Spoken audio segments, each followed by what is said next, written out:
Hello friends, कैसे हैं आप लोग। आज हम बहुत ही इम्पोर्टेंट टॉपिक पे बात करने जा रहे हैं। वार्म ब्लेडेड और कोल्ड ब्लेडेड एनिमल कौन से होते हैं। आप लोगों के मन में ये क्वेश्चन आता होगा कि कौन से एनिमल में वार्म ब्लेडेड किसको कहा जाता है और कोल्ड ब्लेडेड एनिमल किसको कहा जाता है। बहुत से बच्चे ये जानते हैं कि वार्म ब्लेडेड मतलब गर्म खून, जिसके अंदर गर्म खून पाया जाता है उसको वार्म ब्लेडेड कहा जाता है, और जिसके शरीर के अंदर ठंडा खून पाया जाता है उसको कोल्ड ब्लेडेड एनिमल कहा जाता है। लेकिन ऐसा नहीं है। हम आपको बताएंगे इस वीडियो में कि वार्म ब्लेडेड किसको कहा गया है और कोल्ड ब्लेडेड किसको कहा गया है। तो पहले हम बात करते हैं कि वार्म ब्लेडेड एनिमल कौन सा है।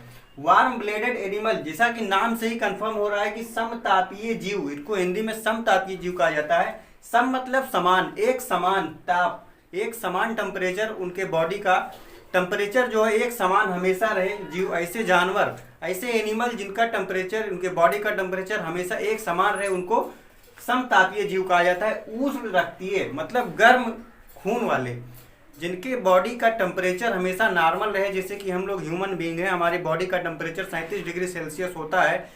कितनी भी ठंडक पड़ जाए, चाहे जितना गर्मी हो जाए, लेकिन हमारे शरीर का टेम्परेचर जो है 37 डिग्री सेल्सियस से बिलो नहीं आता है, ना तो ऊपर जाता है। अगर बिलो आ गया, अगर ठंडक के सीजन में देख लीजिए, आप लोग कितना भी स्वेटर पहन लीजिए, लेकिन आपके शरीर के अंदर जो खून बह रहा है उसका जो टेम्परेचर है, उसका टेम्परेचर कभी कम नहीं होता है। ठीक, अब इसके एग्जाम्पल कौन कौन से होंगे। तो इसका एग्जाम्पल जो होता है वो स्तनधारी है, मतलब जो एनिमल किसी अपने बच्चे को दूध पिलाता हो उसको स्तनधारी कहा जाता है। इसमें गाय, भैंस, बकरी, ह्यूमन बीइंग सब आते हैं। और इसका एग्जाम्पल एक पक्षी होता है। पक्षियों का ब्लड जो है वार्म ब्लेडेड क्यों है। पक्षियों में जो फीदर पाया जाता है, जो पंख पाया जाता है, वो बेसिकली उसका यही फंक्शन होता है कि वो बॉडी के टेम्परेचर को मेंटेन रखे।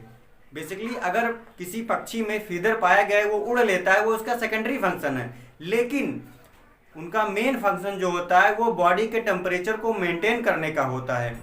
आप लोग कोई भी वस्तु है, अगर आप लोग पेन के कैप को देखते होंगे तो वो केवल कैप जो मुन्नी होती है उसको ढकने के लिए काम होता है। लेकिन बच्चे छोटे होते हैं तो उससे सीटी भी बजाने लगते हैं, तो ये सेकेंडरी काम होगा। लेकिन मेन फंक्शन जो है वो कैप को ढकने का है। ठीक उसी प्रकार से जो पक्षी होते हैं उसमें जो मेन फंक्शन होता है उनके फीदर का, वो बॉडी के टेम्परेचर को मेंटेन करने का होता है। आप लोग किसी भी पक्षी को देखिए या उठाइए हाथ में, अगर उसके फीदर को हटाएंगे तो नीचे हाथ रखेंगे उसके त्वचा पे तो उसकी त्वचा बहुत गर्म रहेगी। ठीक है, तो बॉडी के टेम्परेचर को मेंटेन करने का काम पक्षियों में कौन करता है, उनका फीदर करता है। वो उड़ने के लिए भी सहयोग करता है, वो सेकेंडरी वर्क हो गया। वार्म ब्लेडेड एनिमल आपके समझ में आ गया होगा कि बॉडी का टेम्परेचर जो है वो बिलो नहीं जाएगा, ना तो अबव जाएगा।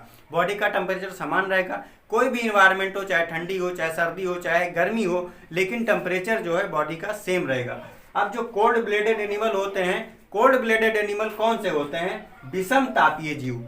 विषम मतलब असमान, जो असमान हो जाए टेम्परेचर, विषम तापीय, असमान ताप वाले जीव, मतलब जिनका टेम्परेचर, बॉडी का टेम्परेचर वेरी करता रहता हो, मतलब बदलता रहता हो। अगर ठंडी आ गई तो उनका टेम्परेचर जो है लो हो गया, अगर गर्मी आ गई अचानक तो उनका टेम्परेचर हाई हो गया। ठीक, अगर वो पानी में चले गए तो उनका टेम्परेचर दूसरा है, अगर वो जमीन पर है तो उनका टेम्परेचर दूसरा है।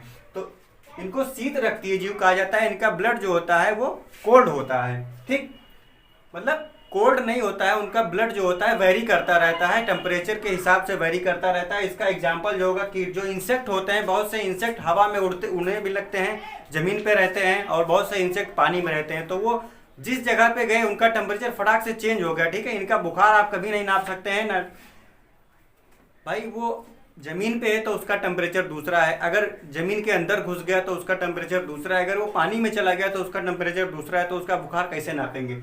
सिर्फ जो रेंग कर चलने वाले एनिमल होते हैं, जो सांप वगैरह होते हैं जो रेंग कर चलते हैं, उनका टेम्परेचर भी चेंज होता रहता है। ठीक, उनका टेम्परेचर चेंज होता रहता है। और उनको कोल्ड ब्लेडेड एनिमल इसीलिए कहा गया है, वो टेम्परेचर के हिसाब से अपने जो इन्वायरमेंट है उसके हिसाब से अपने बॉडी के टेम्परेचर को वेरी कर लेते हैं। अगर वो ज़मीन पे रेंग रहा है तो उसका टेम्परेचर दूसरा है, अगर वो बिल में घुस गया है तो उसका टेम्परेचर दूसरा है, अगर वो पानी में तैर रहा है तो उसके ब्लड का टेम्परेचर दूसरा है। तो उनके बॉडी का टेम्परेचर डिपेंड करता है इन्वायरमेंट में, और वो वेरी करता रहता है। जो उभयचर होते हैं, जो पानी और स्थल दोनों पे रह लेते हैं, उनको भी कोल्ड ब्लेडेड एनिमल कहा गया है। अगर आप लोग देखे होंगे, अगर सांप है, अगर वो बिल में घुस गया है तो मिट्टी का तेल अगर वो बिल में डाल देंगे तो वो बाहर निकल आएगा। क्यों बाहर निकल आएगा? क्योंकि वो जब वो स्किन पे जब पड़ेगा तेल तो उसके बॉडी को वार्म कर देगा, मतलब गर्म कर देगा, तो वो बाहर आ जाएगा। गर्मियों के मौसम में सांप देखते होंगे आप लोग, सड़क पे निकलते हैं और वो बाहर बेचारे भागते हैं कि उनको कहीं ठंडक जगह मिल जाए अपने बॉडी के टेम्परेचर को मेंटेन करने के लिए।